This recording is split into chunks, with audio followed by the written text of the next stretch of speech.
Hi, I'm Mike Tenney. I am host of Pop Culture Catechism with Awaken Catholic, and this is Awaken the Word, a reading from the Holy Gospel according to Luke. As they were going along the road, someone said to him, "I will follow you wherever you go." And Jesus said to him, "Foxes have holes and birds of the air have nests, but the Son of Man has nowhere to lay his head." To another he said, "Follow me." But he said, "Lord, let me first go and bury my father." But Jesus said to him, "Let the dead bury their own dead, but as for you, go and proclaim the kingdom of God." Another said, "I will follow you, Lord, but let me first say farewell to those at my home." Jesus said to him, "No one who puts a hand to the plow and looks back is fit for the kingdom of God."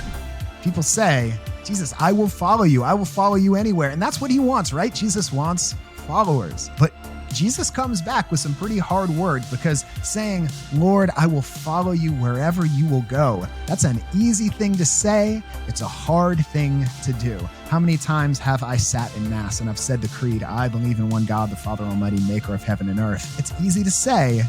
It's a lot harder to go out and live every day as if I believe in one God, the Father, creator of heaven and earth. That's a much harder thing to do.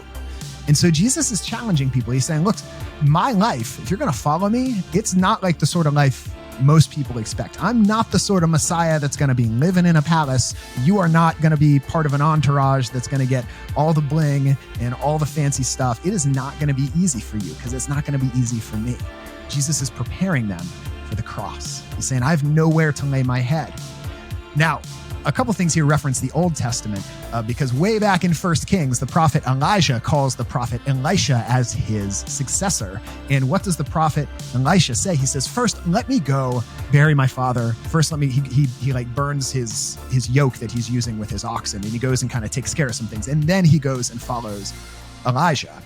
And Jesus here is, what he's saying here is he's saying, I'm expecting even greater faithfulness from you than the prophets that you see as heroes from the Old Testament.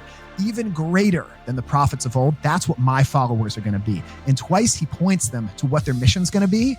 It's this kingdom of God. Now, sometimes we mistake what the kingdom of God is. In the Gospel of Matthew, it calls it the kingdom of heaven. The kingdom of God, the kingdom of heaven, is not just dying and going to heaven. It's not just the afterlife. It's that too. That is the kingdom of God.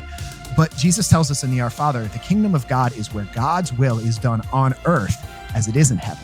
God's kingdom is already in heaven, and what Jesus came to inaugurate here is his will on earth. And so every day we have to live his will. That's how we live the kingdom of God. And that's why if we go back to our old ways, we're no longer living the kingdom of God. And so today, let us be renewed in our commitment to follow Jesus wherever he goes, even when it doesn't make sense. Lord, may your will be done in my life.